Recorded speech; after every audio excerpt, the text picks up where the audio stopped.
Iddoo kanatti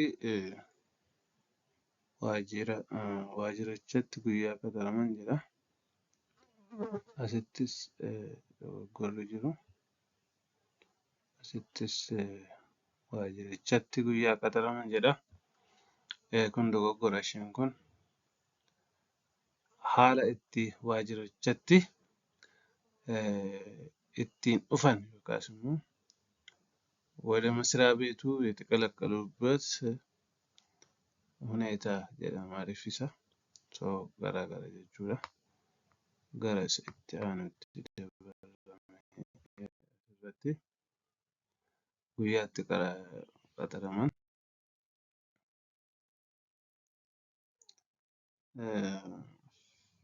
Booda haala ittiin gara waajjirichaatti makaman jechuu qaba.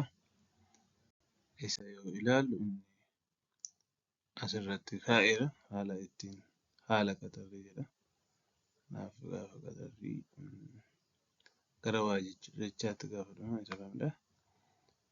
Dhaabbiidhaan dhufamu, kontiraataan dhufamu kan jedhu tokko keessaa ni filanna jechuudha.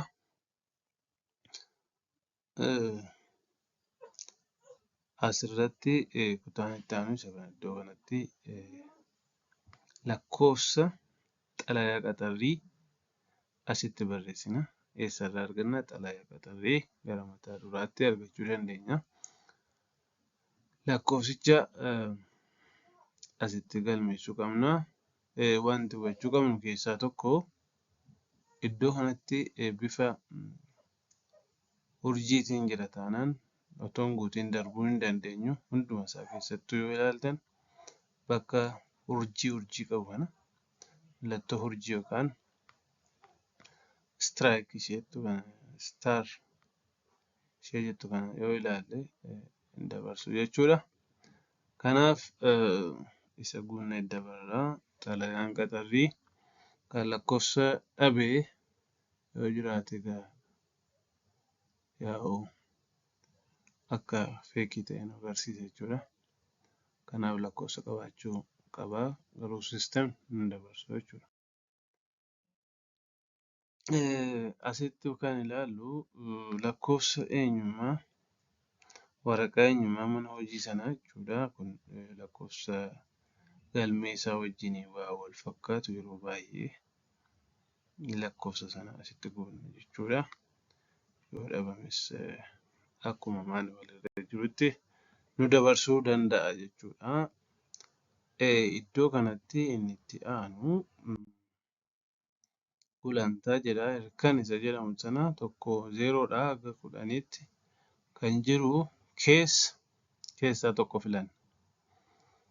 1 hanga 10 kan jiru keessaa tokko filanna. Gulantaa 10 yoo ta'e 10 jenna jechuudha. Garuu wanti nu wal qabsiisuu qabnu miindaa asiitii ofiisaa siistemni miindaa nutti agarsiisa jechuudha. Gaafa gulantaa guunnu yoo gulantaan kun waraqaarra kan hin jirre ta'e miindaa ilaalaatii tokko filachaa deemna jechuudha. Miindaa ilaalaa gulanticha filachaa gaafa deemnu miindaa fi gulantaan waraqaa isaarra jiru. Waraqaa isaarraa yookaas waraqaa miindaa agarsiisu irraati. Gulantaan yoo hin jiru ta'e miindaa isaa ilaalleetu gulantaa guunna. Miindaan garuu by default siistema fidaa jechuudha. Isaa booddee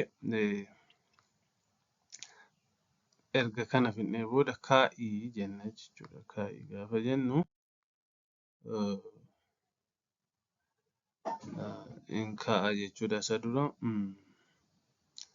lafti gita hojichaa irratti guyyaa itti ramadaman kan jedhu kana bira darbuu hin qabnu. Ishee kana gaafa fiduu ishee kana laalla. Ishee kana kilik gaafa goonu guyyaa nuuf fida jechuudha. Guyyaa bifa kanaatiin keessaati guyyaa itti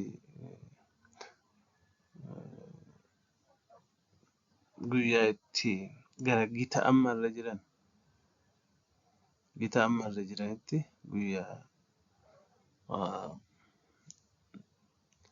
mindaa amma kaffalamaafii jiru guyyaa itti guddatan yookaan guyyaa itti darban asirraa gunnaa jechuudha. Isa gunnaa asirraatii kun gaafa kana xumurru guyyaa fi bara ji'a akka kanaatti nuuf fidaa isaan kana kaa'a jenna. Ni dabarraa jechuudha.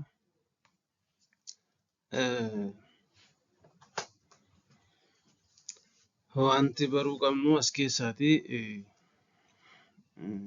hojjettoota faayila jalaa bade yookaan muudama irra jiran qofaaf kan guutamu kana jechuudha. Ni ilaalla nama faayila hin qabne yoo jiraate isa kana keessaatii mallattoo ishee kana gadi tuqnee gaafa ilaallu bifa kanaatiin tokko filanna jechuudha. Faayila kan hin qabne yoo ta'e isa kana filanna. Muudamaan dhufan yoo ta'e muudama kana fudhanna. Isaan keessaa tokko yoo filanne gara dhumaatti nu dabarsa jechuudha. Isa kana tuqnee kaa'i jennaani yookaan immoo ishee kana tuqnee kaa'i jennaani gara dhumaatti nu geessa jechuudha. Maaliif wantoota kanaa booddee jiran baay'inaan hin guunnu waan ta'eef jechuudha. Hin guunnu waan ta'eef gara dhumaatti nu geessa. Warra kana keessaati yoo tuqne jechuudha.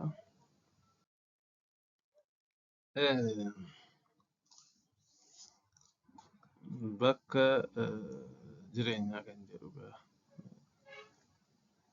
haala kanaan bakka yookaan teessoo jireenyaa kan jedhu kana itti dabarraa jechuudha.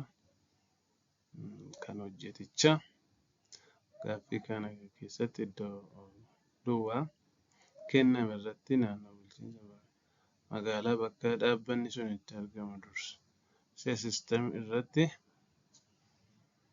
kan guutamu ta'a. Naannoo isaa filannaa jalqaba naannoo yookaan bulchiinsa magaalaa filannaa jechuudha. Bifa kanaatiin naannoo keessa jiru argannaa naannoo Oromiyaatti jennee dabarra. Baay'inaan naannoo Oromiyaa keessatti ragaa funaanna waan ta'eef naannoo Oromiyaa jennee gaafa filannu asirratti nu guutee gara sattaanutti nu dabarsa. Naannoo Oromiyaa kana guunne amma immoo maal goonna jechuudha. Godina jechuudha yookiin godina addaa bulchiinsa magaalaa jechuudha. Fakkeenyaaf Misiraaq Harargee jedhee guutuun darba.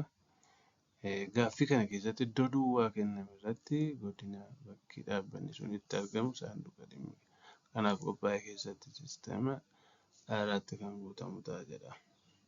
Gummaan walirraa waanta dhufedha. Kan biraan aanaa guunna jechuudha. Aanaa fakkeenyaaf Dadar jennee guunna.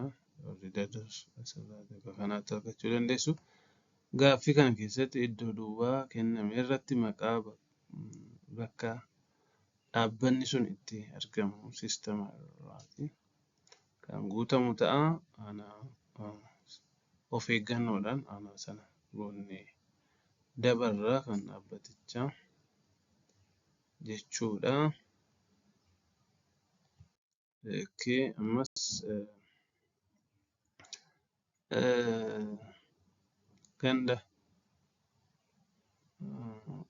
ganda jechuu dandeenya. Ganda keessaati fakkeenyaaf ganda roobaa jennee guutuu dandeenya. Aanaa Dadar keessa kan jiru lakkoofsa manaa kan jedhu haaraa jennee barreessinee darbuu dandeenya yoo hin qabu ta'e. Yoo qaba ta'e garuu maqaadhuma sirrii isaa guunnee dabarra jechuudha. Itti aansee bakka dhalootaa kan jettu hojjetaan kun iddoo itti dhalate naannoo itti dhalateef naannoon itti hojjete garaagara ta'uu danda'a waan ta'eef